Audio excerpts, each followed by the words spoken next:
आकाश में काले बादल घिर रहे थे और बिजली चमक रही थी। लगता था जैसे भयानक तूफान आने वाला है, पर उससे कहीं अधिक तेज तूफान देवप्रिया के भीतर चल रहा था। मैं गलत थी राजन की मैंने तुमसे प्यार किया। तुमसे प्यार करना ही मेरी जिंदगी की सबसे बड़ी भूल थी।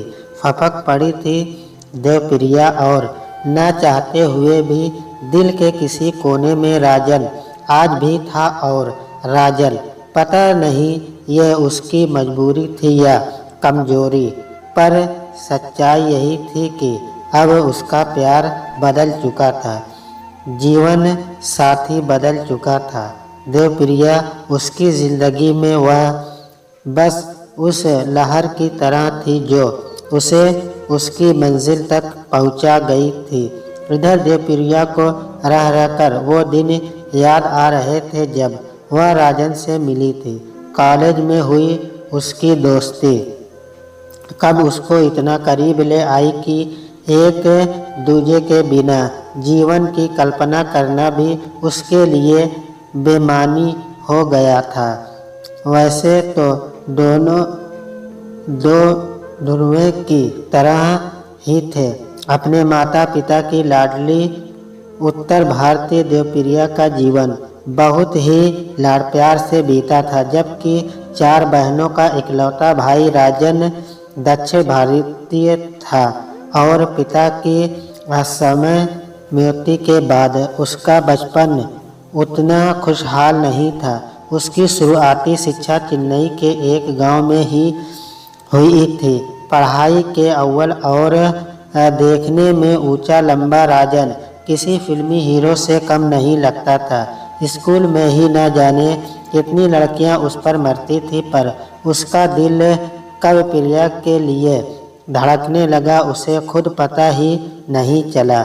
प्रिया महत्वाकांक्षी लड़की थी और जल्दी ही जिंदगी में कुछ कर दिखाना चाहती थी। वैसे भी दोनों उम्र के उस दौर से गुजर रहे थे जिधर विपरीत लिंग के प्रति आकृष्ट जल्दी ही हो जाता है। 10वीं कक्षा से शुरू हुआ उसका प्यार 12वीं कक्षा होते होते मुरझाने लगा था और इसका मुख्य कारण प्रिया के अंकल का बेटा चंद्रेश था, जो कि विदेश से पढ़ाई पूरी करके आया था और उसने आते ही अपने पापा का बिजनेस संभाल लिया था। रोजाना एक से बढ़कर एक उपहार, घूमने के लिए गाड़ी और हद से ज़्यादा तवज्जो। आखिर यही तो हर महत्वाकांक्षी लड़की की तमन्ना होती है। प्रिया का झुकाव अब चंद्रेश की तरफ होने लगा था, इसलिए अब वह राजन से मिलने से कतराने लगी थी। और एक दिन जब राजन ने प्रिया को चंद्रेश को बाहों में देखा, दिल टूट गया उसका। हर लड़की उसे प्रिया की तरह मक्कार लगने लगी थी। प्रिया को भुलाने के लिए राजन ने खुद को पढ़ाई में डुबो दिया था। जब प्रिया का सामना करते ही उसकी बेवफाई और उसका दिया गम याद आ जाता था। गम भुलाने के लिए उसने आगे की पढ़ाई के लिए दिल्ली जाने का निश्चय कर लिया था और यही उसकी मुलाकात देवप्रिया से हुई थी। देवप्रिया का न केवल नाम बल्कि कद-काठी भी काफ़ी हद तक प्रिया से मिलती जुलती थी, इसलिए प्रिया की यादें इधर भी राजन का पीछा नहीं छोड़ रही थी। इसलिए शुरुआत में हर बात में वह देवप्रिया से झगड़ता, उसकी हर बात पर धीरे धीरे कब उनमें अच्छी दोस्ती हो गई उसे खुद पता ही नहीं चला। कॉलेज की पढ़ाई खत्म करते ही कैंपस इंटरव्यू से दोनों का एक ही कंपनी में सिलेक्शन हो गया और यहीं पर उनकी प्रेम कहानी भी शुरू हो गई। जहां देवप्रिया राजन की हर सुख सुविधा का ख्याल रखती थी, वहीं राजन भी उसे सबकी बुरी नज़रों से बचा कर रखता था, किसी की क्या मजाल की कोई देवप्रिया के बारे में कुछ भी बोल दे। वैसे भी दोनों में कोई दुराव छिपाव नहीं था। राजन ने खुद देवप्रिया को प्रिया के बारे में सब कुछ बता दिया था। खुद से ज़्यादा विश्वास करने लगी थी देवप्रिया राजन पर। देवप्रिया वैसे तो खुले दिल की थी, पर राजन की एक कजिन का वक्त बेवक्त फ़ोन आना उसे हर बार खटकता था।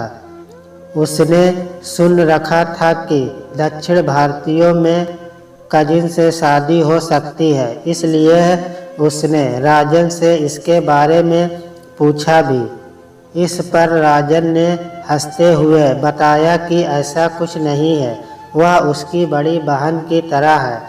बल्कि उसने देवप्रिया को बताया कि दामिनी और वह बचपन से ही इकट्ठे पले बड़े हैं, इसलिए उस पर अपना हक समझती है और यही कारण है कि वह वक्त बेवक्त कभी भी उसे फ़ोन कर देती है।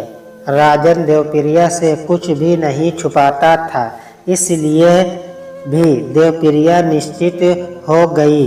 वैसे भी राजन उसकी बात दामिनी से करवा चुका था, इसलिए शंका की कोई बात न थी। वैसे जब भी उत्तर भारतीय और दक्षिण भारतीय की बात होती, कई बार राजन हंसते हुए देवप्रिया से कहता भी था, हमें तो भागकर ही शादी करनी पड़ेगी, मेरी मम्मी तो मानेगी नहीं। जब देवप्रिया मना करती तो हमेशा उसका जवाब होता, यार इकलौता लड़का हूँ, शादी के बाद तो माँ को मानना ही पड़ेगा। खैर अभी तो दोनों अपना करियर बनाना चाहते थे, कुछ करके दिखाना चाहते थे। दोनों ही मेहनती थे और कंपनी में अपनी साख बना चुके थे। दोनों चाहते थे कि शादी से पहले दोनों अच्छी तरह सेटल हो जाए, पर आगे पढ़ने के लिए MBA होना ज़रूरी था और नौकरी के साथ साथ पढ़ाई जारी रखना नामुमकिन था। इसलिए देवप्रिया ने सुझाव दिया कि क्यों न वे दोनों अपनी नौकरी छोड़ दें और अपने आगे की पढ़ाई पूरी करें।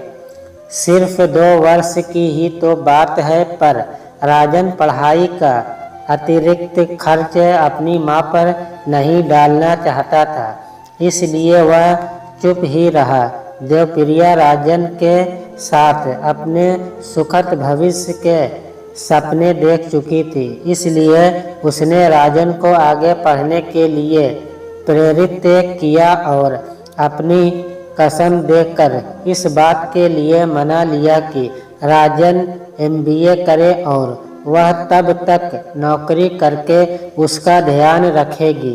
राजन के मना करने पर वह हंसकर बोली, अरे फिक्र न करो, शादी के बाद ये उधार चुका देना। राजन भी अपने प्यार की खातिर इनकार न कर पाया। कहीं न कहीं उसे खुद भी देवप्रिया पर अपना हक लगने लगा था।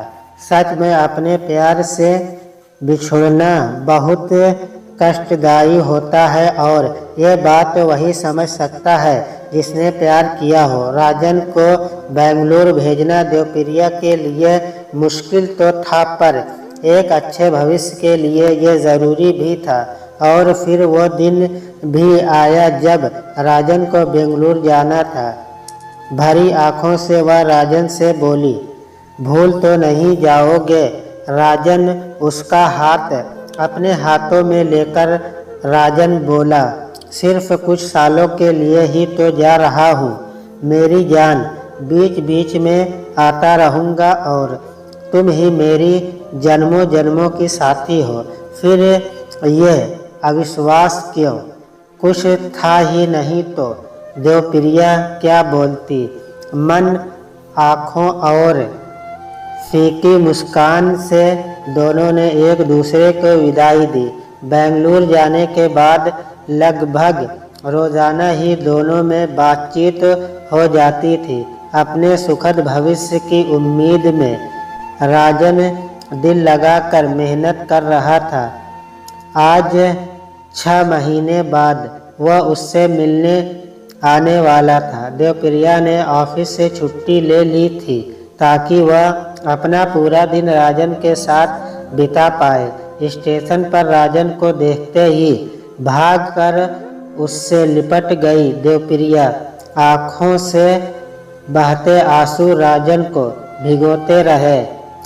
आसपास के लोग उन्हें ही देख रहे थे, पर उन सबसे बेखबर देवप्रिया दीवानों की तरह राजन से लिपटकर रोती रही।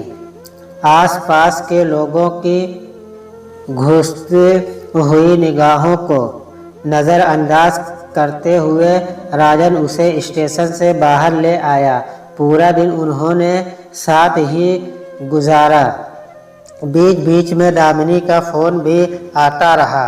शाम को राजन की चेन्नई की ट्रेन थी। देवप्रिया को ऐसा लगा कि पूरा दिन मानो कुछ पलों में ही बीत गया था और फिर से जुदाई का समय आ गया था। हालांकि उसे इस बात की खुशी थी कि सिर्फ उससे मिलने की राजन इतनी दूर आया था, पर न जाने क्यों मन में बेसिर पैर की आशंकाएं जन्म ले रही थी।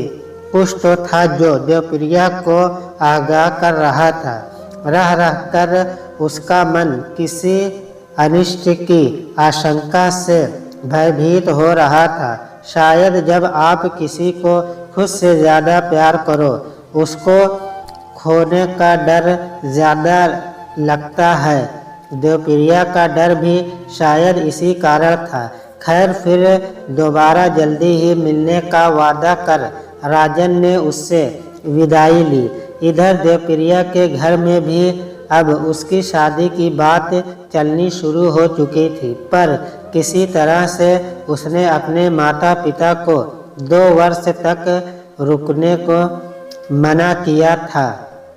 इस समय राजन से शादी की बात करना व्यर्थ था।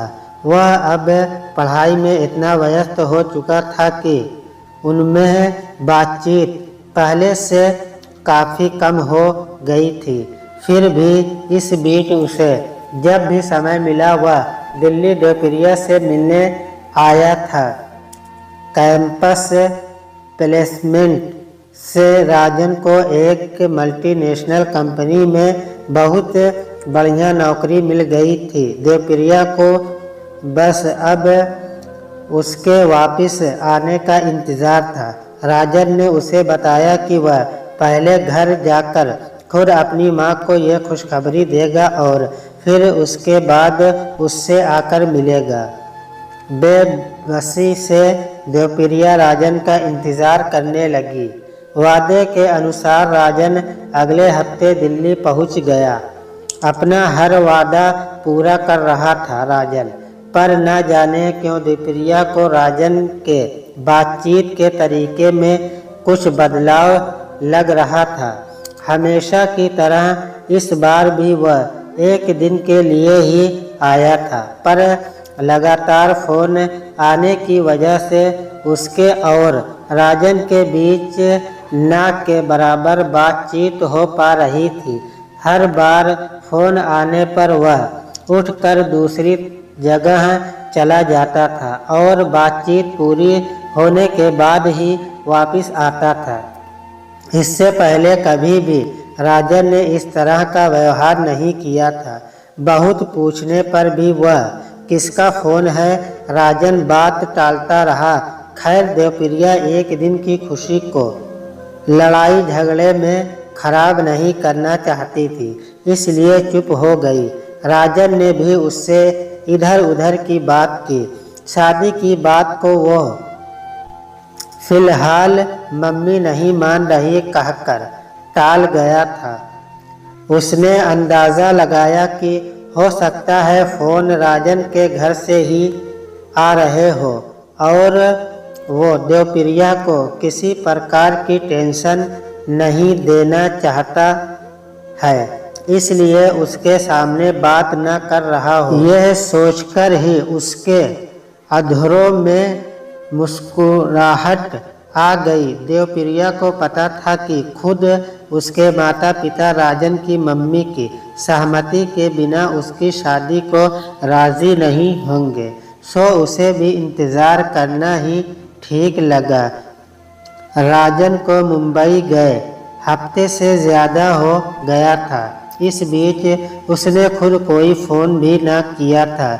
जब भी देवप्रिया ने फ़ोन किया उसे लगा कि राजन के मन में कोई कशमकश चल रही है।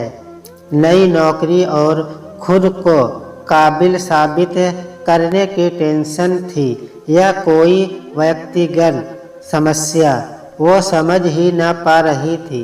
रह रहकर देवप्रिया को बीता वक्त याद आता था जब राजन उससे अपने दिल की हर बात ना कर दे लेता था। उसे चैन ही न मिलता था और अब बहुत पूछने पर भी राजन उसे कुछ नहीं बता रहा था। इधर देवप्रिया के घर पर भी उसकी शादी की चर्चा जोर पकड़ रही थी। मम्मी पापा ने उससे भी कई बार पूछ लिया था, अगर कोई पसंद है तो बात बता दो, तुम्हारी शादी वहीं कर देंगे। पर न जाने क्यों देवप्रिया चाह कर उन्हें कुछ न बता पाई। मानसिक तनाव की वजह से दिन प्रतिदिन उसकी सेहत भी गिरती जा रही थी। मिथ्या नहीं थी उसकी आशंकाएं। आज जब फ़ोन पर वह अपने दिल का हाल बताते हुए रो पड़ी, तब भी राजन की तरफ से कोई सकारात्मक जवाब नहीं मिला था। जो राजन उसकी आंख में एक आंसू नहीं देख सकता था, उससे बस कुछ घंटे मिलने के लिए बेंगलुरु से दिल्ली आ जाता था। आज उसके अकेलेपन की दास्तां सुनकर भी चुप रहा। न कोई तसल्ली या न ही कोई वायदा। 2 पल का मौन छा गया था दोनों के बीच। एक अजीब सी बेचैनी ने उसे घेर लिया था। उसे लग रहा था कि जैसे उसकी दुनिया ही उजड़ गई है। फ़ोन रखने से पहले वैसे ही मजाक में बोली, चलो भागकर शादी कर ले। उसे लगा कि मजाक में कही गई बात को सुनकर राजन हंस पड़ेगा, पर जवाब में राजन नाराज़गी भरे शब्दों में बोला, अपनी माँ को बताए बिना तुमसे शादी कर लूँ, यह बात तुम सोच ही कैसे सकती हो। पका सी गई देवप्रिया। फिर भले गले से बात आकर फ़ोन रख दिया उसने। उसे लगा कि शायद दोबारा राजन फ़ोन करके उसे सॉरी बोलेगा, पर ऐसा कुछ भी ना हुआ। दिल में कुछ टूटने की आवाज़ आई। दिल यह मान ही नहीं रहा था कि उसके बीच दूरियां आ रही है, पर दिमाग आज बगावत पर उतर गया था। खुद को लाख तसल्ली देने के बावजूद अब देवप्रिया का मनोबल टूटने लगा था। जिंदगी न जाने क्या क्या खेल दिखा रही थी। चुलबुली सी देवप्रिया अब हर वक्त बुझी बुझी सी रहती थी। उसके व्यवहार में परिवर्तन के कारण मम्मी पापा को शक होने लगा था। इसलिए एक दिन मौका देखकर पापा ने जब प्यार से उससे पूछा तो हारे हुए जुआरी की तरह टूट गई देवप्रिया। बेचारे जानते ही न थे कि उसकी नाजो पली बेटी जिंदगी के एक मुश्किल दौर से गुजर रही है। समेट लिया था फिर से। देवप्रिया के माता पिता ने अपने गर्माहट भरे कवच में। समझदार माता पिता सच में ही बहुत बड़ा संभल होते हैं। उसके प्यार से अब संभलने लगी थी देवप्रिया। ऑफिस में भी उसे राजन के साथ बिताए पल याद आते थे। इसलिए बदलाव के लिए उसने दूसरी कंपनी ज्वाइन कर ली। राजन से बातचीत होने का सिलसिला टूट सा गया था। वैसे भी दुनिया किसी के पीछे रुकती नहीं है। आखिरकार उन यादों से पीछा छुड़ाने के लिए देवप्रिया ने अपना फ़ोन नंबर बदल दिया ताकि उसका वो कभी न ख़त्म होने वाले इंतज़ार हमेशा के लिए ख़त्म हो जाए। देवप्रिया भी अब ज़िंदगी में आगे बढ़ चली थी। आज जब वह घर आई तो उसके पापा उसे एक पत्र पकड़ाकर अपने कमरे में चले गए। लिखावट देखकर ही वह पहचान गई थी कि यह पत्र राजन ने लिखा है। लगभग 2 वर्ष बाद राजन ने उससे संपर्क करने की कोशिश की थी। कांपते हाथों से वह पत्र खोलने लगी। खिड़की से आती तेज हवाओं से उसके हाथों में पत्र कांपने लगा था, पर उससे कहीं अधिक वेग से खुद उसका मन कांप रहा था। कहते हैं वक्त सब कुछ बदल देता है। सच्चाई यही है कि पर जीवन के कुछ लम्हे जो के त्यों दिल के हिमखंड के नीचे पड़े रह जाते हैं और एक लंबा वक्त गुजर जाने के बावजूद भी उसे चाहकर भी नहीं मिटाया जा सकता। मन फिर से भटकते हुए उस अतीत में पहुंच गया था जिसमें आज भी राजन ही था। पत्र में राजन ने अपने किए की माफ़ी मांगी और बताया था कि दामिनी के साथ एक अनहोनी हो गई थी और बदनामी से बचने के लिए उसने दामिनी से शादी कर ली। पत्र पढ़ के फिर से रो पड़ी देवप्रिया। जिन यादों से वह पीछा छुड़ा रही थी, इस पत्र ने फिर से पुरानी यादों को हरा कर दिया था। अगर जो कुछ भी राजन ने पत्र में लिखा था वो सच था, तो यह सब बातें वह उससे पहले भी बता सकता था। इतना तो यकीन होना चाहिए था उसे अपने प्यार पर कुछ न कुछ समाधान निकाल देते दोनों मिलकर। कम से कम वह विहर की अग्नि में तो न तड़पती। और अगर उसने अपने गुनाह को जायज़ ठहराने के लिए यह पत्र लिखा है तो भी वह राजन को कभी माफ़ नहीं कर पाएगी। दिल और दिमाग की जंग जारी थी।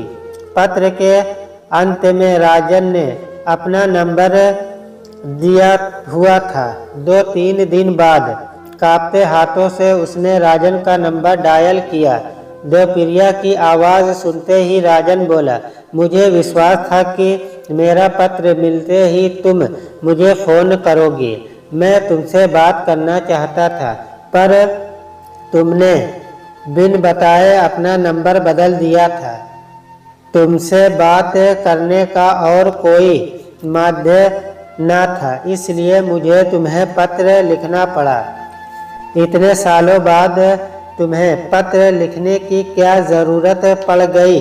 न चाहते हुए भी देवप्रिया गुस्से से पूछ बैठी, तुम्हारा गुस्सा जायज़ है, पर मैं बस एक बार तुमसे बात करके तुम्हें बताना चाहता था कि मैंने बेवफाई नहीं की थी। मैं तुम्हें दिलो जान से चाहता था, पर दामिनी को जिल्लत से बचने के लिए मुझे उसे अपना नाम देना पड़ा। पर वो तो तुम्हारी बड़ी बहन के समान थी न, फिर कैसे तुम उसके साथ शादी के लिए तैयार हो गए और तुम्हारी मम्मी वो इस शादी के लिए तैयार हो गई। न चाहते हुए भी तलखी आ गई देवप्रिया की जबान पर। वो घर वालों को नहीं माने कोर्ट मैरिज की थी। मैंने उससे बुझी आवाज़ में राजन ने जवाब दिया, मम्मी की मर्जी के बिना शादी। कहकर फीकी हंसी हंस पड़ी देवप्रिया पर। जब मैंने तुमको ऐसा करने को कहा था तब क्या जवाब था तुम्हारा? लगता है तुम एक भी बात नहीं भूली हो। बहुत प्यार करती थी न मुझसे, चाहे तुम झूठ समझो, पर मैं आज भी पश्चाताप की अग्नि में जल रहा हूँ। बस एक बार मुझे माफ कर दो। तुम जो चाहो मैं वो करने को तैयार हूँ। राजन बोला, क्या मेरा बीता वक्त वापस कर सकते हो तुम? 6 हाँ 6 ही तो किया है राजन तुमने मुझसे। अब तुम्हारे किसी भी पश्चाताप की मेरी जिंदगी में कोई जगह नहीं है। जब तुम्हें मुझसे बात करनी चाहिए थी तुमने मुझे अपनी जिंदगी से दूर कर दिया। देवप्रिया बोली, और रही दामिनी की बात, क्या उसे हमारे प्यार के बारे में नहीं पता था? एक लड़की होकर भी उसने मुझसे मेरा प्यार छीन लिया। खैर, पर जब तुम ही मुझे नहीं समझे उससे मैं क्या उम्मीद करती? तड़प कर बोल उठी वह। अब दोनों तरफ चुप्पी छा गई थी। गुड बाय राजन, तुम्हें चाहे बुरा लगे पर इसके बाद हम दोबारा बात नहीं करेंगे। और हाँ, मैं न तुमको और न तुम्हारी दामिनी को कभी माफ कर पाऊंगी। और यह कहकर देवप्रिया ने फोन रख दिया। और आज न जाने कितने सालों बाद अंततः देवप्रिया ने एक मरे हुए रिश्ते की कैद से रिहाई पा ली।